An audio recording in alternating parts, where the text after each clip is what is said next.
자비로운 자가 되라. 아멘.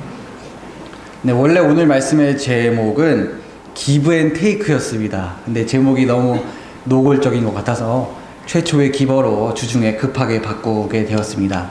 사실 이 기브 앤 테이크라는 책이 있다는 것을 혹시 아십니까?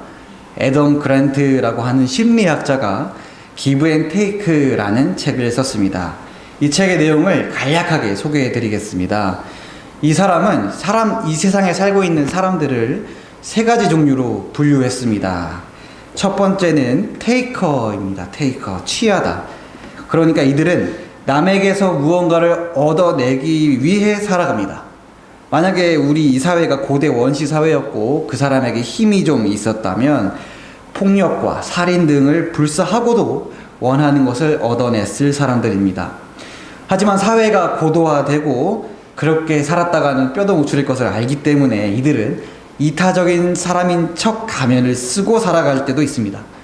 그들이 이타적일 때도 있는데요.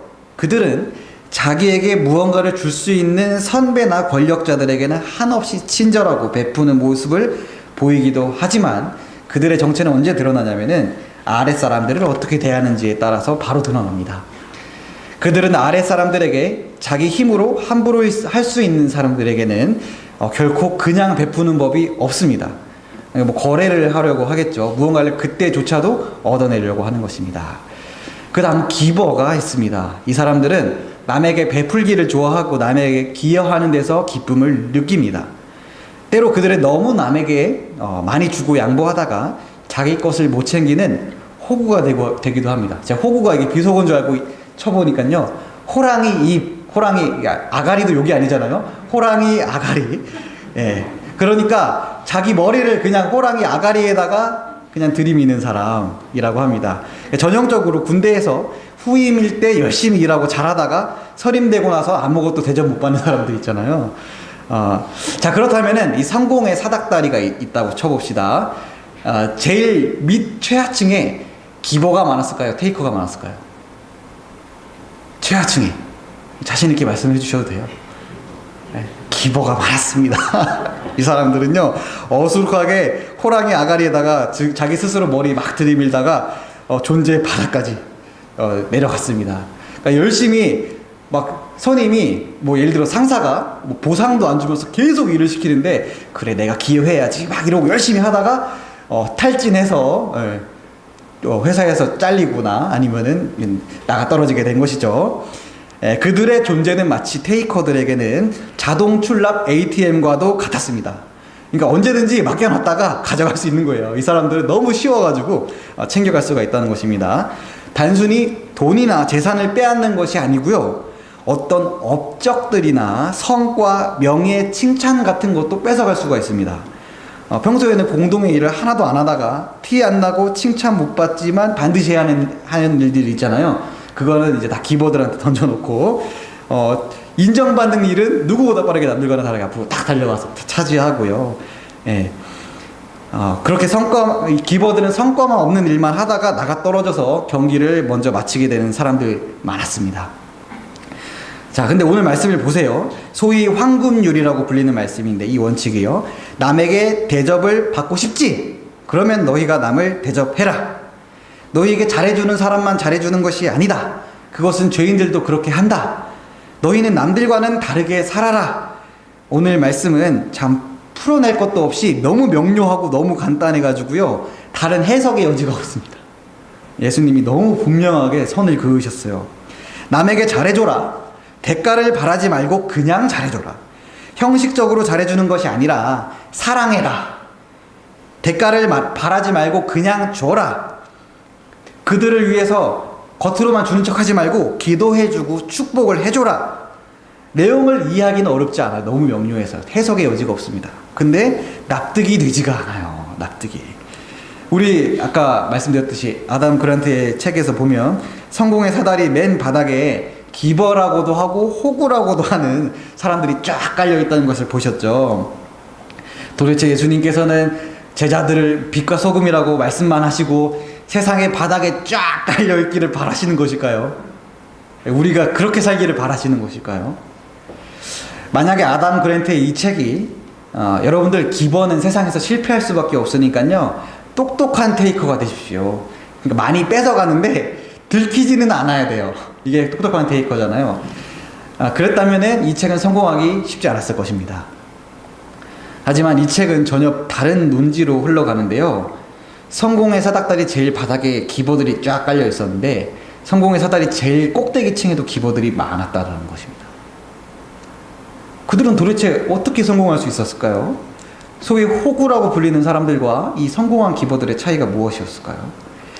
성공한 기버의 가장 중요한 특징은요, 자기 자신을 아끼고 사랑할 줄 알았다는 것입니다. 그러니까 자기 자신을 사랑하지 못하는 사람이 테이커의 먹잇감이 되기 쉽거든요. 그래서 지쳐나가 떨어지는 것이죠. 하지만 그들은 실력도 가지고 있었기 때문에 조직에서 금세 중요한 사람이 되었고요. 성공의 열매를 혼자 독차지하는 것이 아니라 주위 사람들과 나누었기 때문에 이 조직에서 필요한 사람이 되었다고 합니다. 그리고 기버들이 성공할 수 있던 숨겨진 비밀이 있었는데요. 그게 뭐였냐면요. 제가 처음에 세상 사람들을 세 가지로 분류한다고 하였는데요. 기버, 테이커. 하나 얘기를 안 했네요. 뭘까요, 이 사람들? 아닙니다. 비슷해요. 매처입니다. 매처. 뭐예요? 맞추는 사람. 이 사람들은 나름의 형평성에 대한 원칙이 있습니다. 그래서 그냥 받으면은요, 못 견뎌요. 받은 걸로 줘야 됩니다. 근데 뺏기면 어떻게 할까요? 뺏기면 이 사람들은 무섭게 돌변해서 테이커로 바뀝니다. 근데 재밌는 점은요, 완전한 기버랑 완전한 테이커는 그 수가 별로 없습니다. 제일 많은 부류는요, 매처예요. 여러분들도 대부분 매처 아니겠습니까? 저를 포함해서. 누가 주면은 감사해서 그거를 못 갚아야 되고, 그러니까 입을 못 씻고요. 막 갚아야 돼요. 부담스러워가지고. 누가 뺏기면은 뺏어갔다. 그러면은 이제 갑자기 성난 사자가 되시지 않습니까? 예, 이들은 무언가를 거저받게 되면 견딜 수가 없는 사람들. 그래서 베풀고 갚아주게 됩니다. 그런데 이제 그들은 테이커에 대한 감각은 남달라요. 그래서 누가 테이커인지 바로 압니다. 예. 저 사람 저런 거 아니야? 숨은 레이더가 작동을 막 하는 거예요. 만약에 이 매처들이 테이커에 의해서 빼앗기게 되면 어떻게 될까요? 이 작가는요, 어떻게 얘기를 하냐면, 험담, 뒷담화, 이걸로 이 사람을 응징한다고 합니다. 이게 테이커들은 누가 나 욕했어 막 찾아내려고 하는데요. 이게 사회 현상이라서 어쩔 수가 없습니다. 이게 무언가를 뺏긴 매처들은 반드시 험담으로 그 사람을 응징하게 됩니다. 그래서 이 사람의 평판을 떨어뜨리려고 하게 되는 것이죠. 그래서 어떻게든 손해를 끼치려고 하는 것입니다. 근데 이 매처들이 기버를 만나면 어떻게 됐을까요? 그들이 기버가 되었습니다. 거저 받았으니 거저 주지 않으면 참지 못하게 된 것이죠. 근데 어떤 조직이 있는데 테이커가 많은 조직이 잘 나갈까요? 기버가 많은 조직이 잘 나갈까요? 당연하죠. 그곳에 가면은 무한 경쟁을 해야 되면은 누가 그곳에 가고 싶게 되겠습니까? 물론 테이커는 기버에게 받았다고 해서 기버로 바뀌지 않습니다. 이 사람은 더 달라고만 하지 기버로 바뀌는 일은 없을 것입니다. 그런데 기버가 많아지면은 이 테이커가 그 조직에서 소수가 돼서 고립되어서 소수 의견이 됩니다. 그리고 대부분 그러니까 문화라고 하잖아요.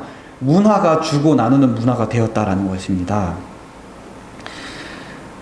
특별히 이 작가는 뭐라고 얘기하냐면 SNS의 발달, 통신수단의 발달로 누가 테이커인지가 더 잘 드러나게 돼서 기버가 되는 것이 성공과 이 승진에 유리하다라고 분석을 하고 있습니다. 물론 제가 이 설교 시간에 성공의 비법을 강의하려고 하는 거는 아니겠죠. 네. 그런데 이게 재밌는 점은 뭐냐면요. 그 사람이 발견했던 잘 되는 조직의 비밀이 초대교회에 있었던 부흥과 같은 메커니즘으로 작동했다는 것이라는 사실입니다. 제가 만약에 테이커예요. 근데 제가 청년부를 맡고 있는데 청년한테 제가 막 뺏었으면 청년이 이제 매처였다고 쳐봅시다. 청년이 빼앗겼으니까 테이커가 되겠죠. 이제 만만한 중고등부 가서 또 뺏고 와요. 그럼 중고등부는 아동부 가서 뺏고 오고, 아동부 유치부 가서 뺏고 오고, 유치부는 만만한 엄마한테 뺏고, 엄마는 만만한 남편한테 뺏고 이렇게 다. 그러면 이 교회가 누가 어떻게 됐을까요? 다 테이커가 된 거예요. 예. 한 사람이 테이킹을 했더니 다 테이커가 됐다는 것입니다. 반대로 기버가 됐다고 쳐봅시다. 제가 기버라서 무언가를 그냥 줬어요. 그러면 그 사람이 또 주고 베풀고 나누고 그렇게 하나의 조직이 부흥되게 되는 것이죠. 실제로 로마 사회에서 교회는 사랑과 섬김으로 로마라고 하는 거대한 세상의 질서를 무너뜨렸습니다. 실제 역사예요. 실제 있었던 일입니다. 이 모든 발전된 문명 사회는요, 나름의 욕망 제어 원리가 있어요. 왜냐하면은 인간은 자연 상태에서 만인에 대한 투쟁 상태가 되는데, 그러려면은 이 사회가 유지가 안 되거든요. 그래서 모든 고도화된 사회는 욕망을 제어하는 쪽으로 갑니다. 그렇다면 로마는 어떻게 욕망을 제어했을까요? 어떻게 이 밀림의 상태가 아니게 했을까요? 그 제도가 클리엔텔라라고 하는 제도입니다. 이게 뭐냐면요, 수혜자와 시혜자의 관계로 묶이는 거예요.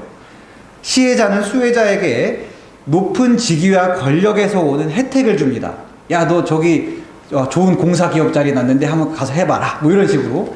그러면은 이 수혜자는 그 은혜에 보답하고자 충성을 다하고, 뭐 세금을 바치거나, 뭐 전쟁이 났을 때 싸움을 해주거나, 이 일을 해주거나, 이런 식으로 충성을 맹세합니다.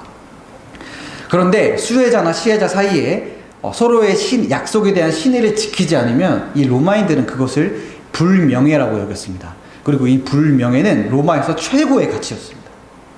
가장 중요한 것이 명예였어요. 명예 때문에 로마인들은 목숨도 다 버립니다. 왜냐하면은 명예가, 그러니까 서로의 수혜자와 시혜자에서 오는 이 신의에서 오는 이 관계가 깨졌을 때 이 사회에서 완전히 고립되어져 버리기 때문입니다. 그러니까 얼핏 보기에 이 명예라는 원동력으로 움직이는 클리엔텔라 제도로 말미암아 로마 사회는 탄탄한 것처럼 보여요. 그런데 이 제도에 함정이 있습니다. 뭐냐면은 어떠한 이유로 이 제도에 못 들어오는 사람들이 있어요. 무언가를 갚을 능력이 없는 사람이거나 그럴 만한 힘과 명예와 돈과 권력이 없는 사람, 심지어 젊음조차도 없는 사람들이 많잖아요. 세상에 많습니다. 그런 사람들이. 이 사람들은 로마 사회에서 분명히 존재하지만 존재하지 않는 것처럼 존재하는 비존재로 내몰리게 됩니다. 그렇게 내몰린 비존재들, 제가 비존재라고 정의하는 겁니다. 이 비존재들을 내몰리고, 그렇다면은 이 제도에 들어온 사람들은 좋을까요? 그렇지 않습니다. 서로가 서로를 사랑하는 것이 아니라 도구로서 사용할 뿐이지 참된 사랑이 없어져 버립니다. 그리고 이 탐심이 이 제도를 유지하는 원동력이거든요. 내가 쟤한테 뭔가를 받아야 돼. 받기 위해 난 쟤한테 베푸는 거야. 라고 하는 이 탐심이 원동력인데, 탐심을 성경은 우상숭배라고 얘기합니다. 그러니까 로마의 교양 있고 명예로워 보이는 이 제도는 사실은 자기 자신을 섬기는 이기적인 우상숭배 탐심이라는 것이죠. 그것이 정체입니다. 근데 로마의 교회들은 핍박과 환난 중에도 서로를 향한 진실한 사랑을 놓치지 않았습니다. 요새 드라마 재벌집 막내 아들 보시나요? 보시면은 여자들이 자식 못 낳으면 푸대접 받고 남편들 위해서 막 병풍 역할만 하는 역할로 많이 나오는데요. 로마 사회는 이 현상이 적어도 제가 정확히 세보진 않았지만 10,000배는 더 심했을 겁니다. 남자들 성공시키려고 하는 이 교양 있는 가문의 여사님이면 뭐 하겠습니까?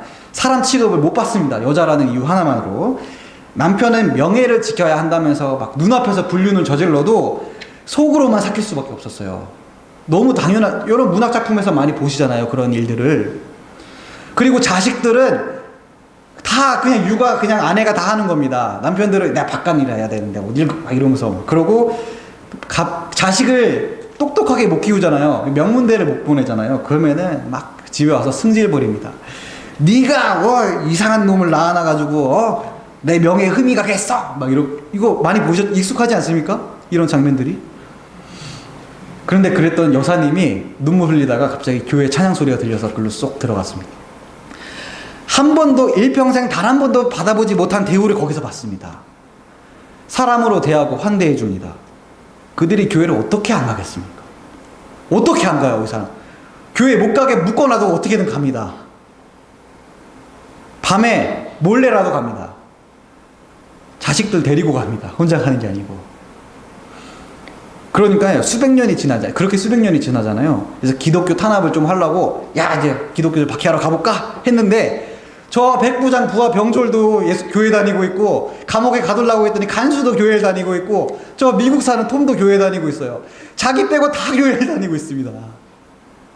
기독교를 공인할 수밖에 없었던 거예요. 로마 질서를 무너뜨린 겁니다. 사랑과 섬김으로. 누군가 이렇게 얘기하더라고요. 대가를 바라지 않고 사랑을 베푼다면 그것은 사탄을 매우 놀라게 하는 일이 된다. 왜냐하면 이 사탄은 거래가 아닌 희생을 결코 이해할 수 없기 때문이다. 그렇게 교회는 거대한 제국 로마, 더 정확히는 사탄의 질서를 무너뜨린 것입니다. 자, 그렇다면 우리가 어떻게 예수님께서 말씀하신 대로 대접을 받고 싶은 대로 남을 대접해주고 잘해주고 대가를 바라지 않고 원수까지도 사랑할 수 있을까요? 오늘 말씀 36절의 말씀 함께 읽겠습니다. 시작.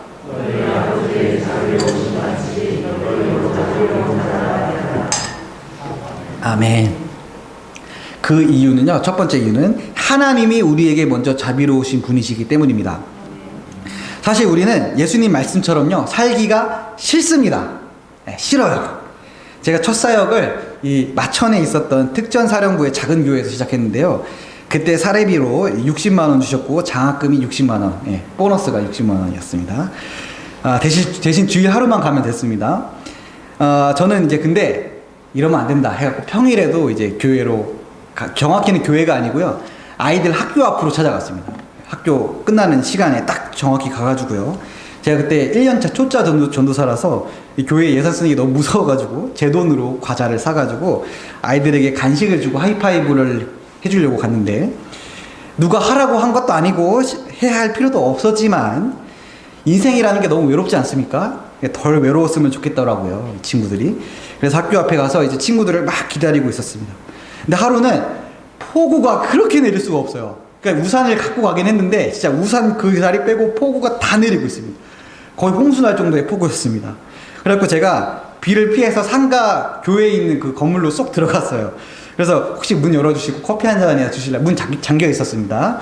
그래갖고 그 복도에서 쭈그리고 앉아가지고 편지를 살 돈이 없어갖고 휴지에다가 편지를 이렇게 썼어요. 그러다가 이제 갑자기 너무 외로운 겁니다. 왜 외로운 거냐면은요, 누가 저한테 100만 원 주고 그 일 씌웠으면 제가 외로웠겠어요? 돈 좋아하시나 봐요.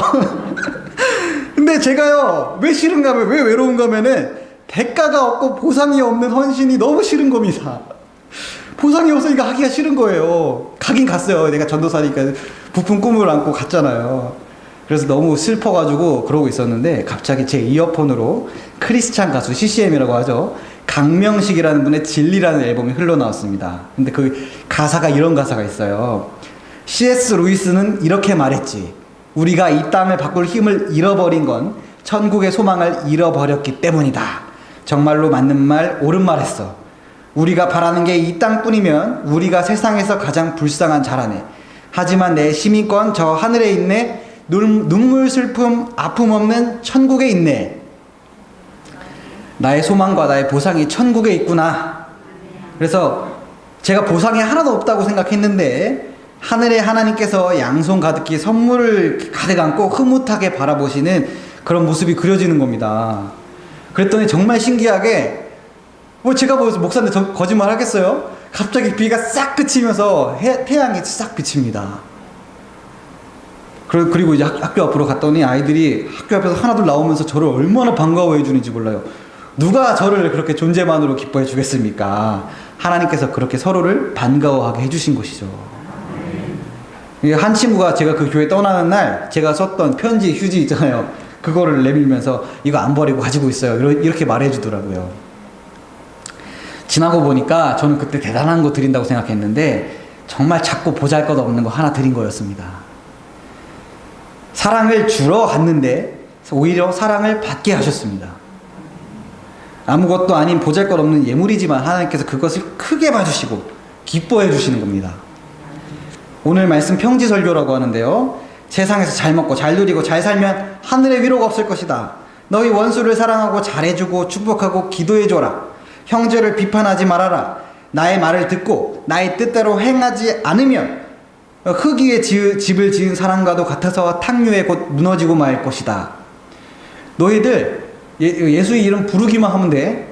행함은 필요 없고 그냥 믿음만 있으면 돼. 이렇게 말씀하셨으면은 우리의 마음이 얼마나 편했겠어요? 뭔가를 안 해도 돼요. 그냥 예수님 믿어요. 이렇게만 하면 됩니다. 근데요, 예수님 이 말씀의 저자잖아요.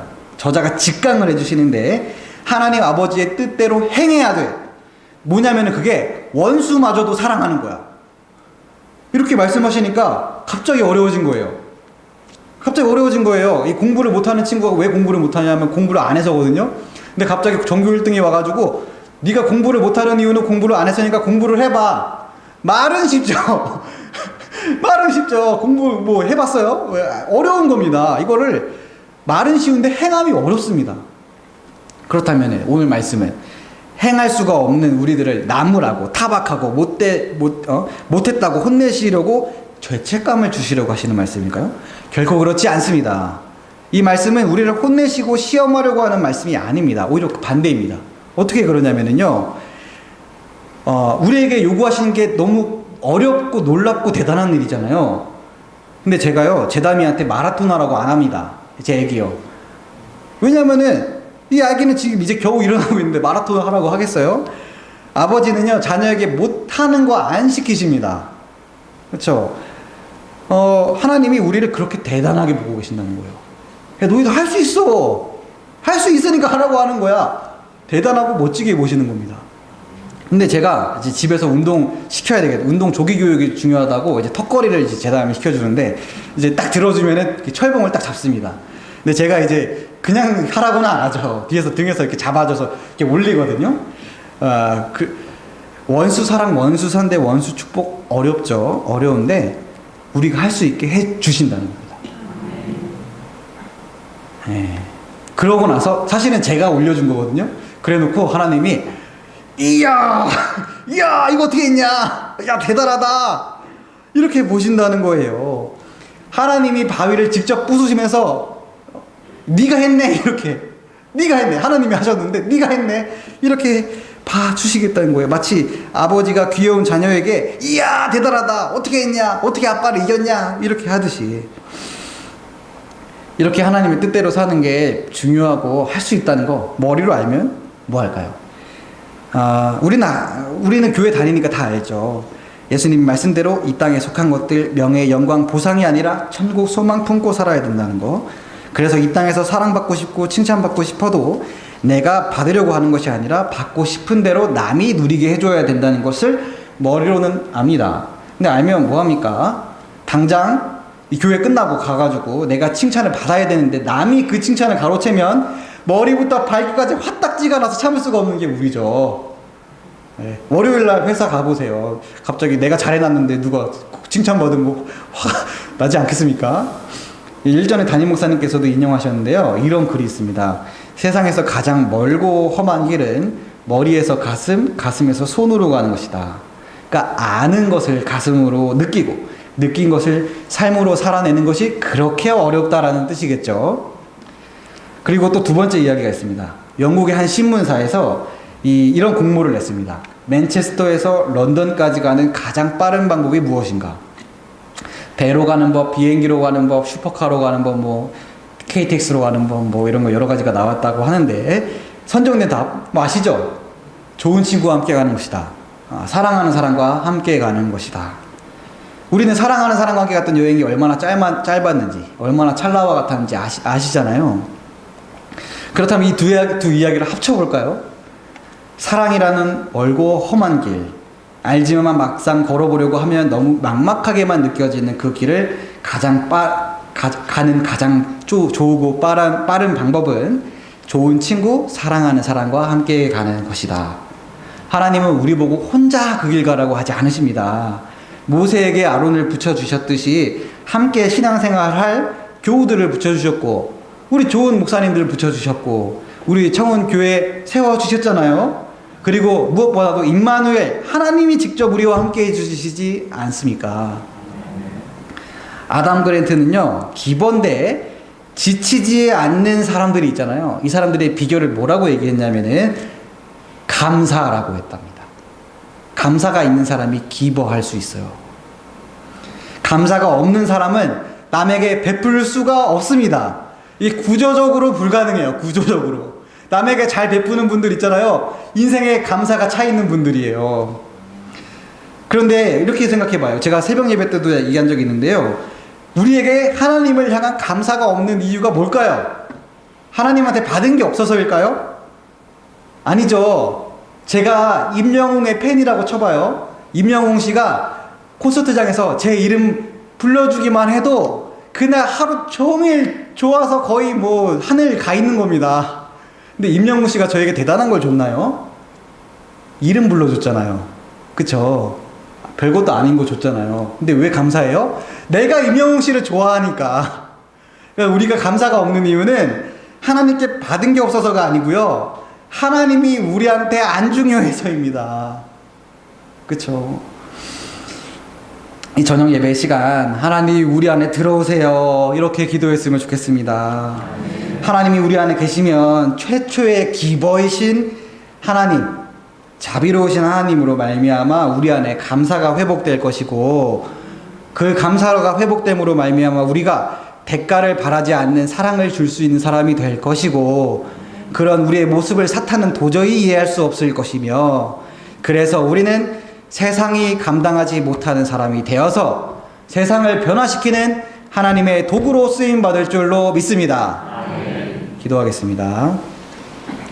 하나님의 뜻대로 행하라, 하나님의 뜻대로 살아라, 이 말씀이 무겁게만 느껴졌습니다. 그래서 외면하고 있었습니다. 하지만 그 말씀이 우리에게 부담을 주시려고 하시는 것이 아니라 우리를 너무 귀하게 여기셔서 대단하게 봐주셔서 하신 말씀이라는 것이 위로가 됩니다. 하나님 감사합니다. 하나님 사랑합니다. 하나님의 뜻대로 살 수 있도록 우리에게 좋은 교회도 주셨고, 좋은 성도님들도 주셨고, 좋은 목사님들도 주셨고, 소중한 가정도 주셨고, 우리 예수 그리스도 십자가 생명의 은혜도 주셨습니다. 늘 감사드리며 주님께서 자비로우신 것처럼 자비로운 삶을 살아가게 하옵소서. 예수님의 이름으로 기도드립니다. 아멘.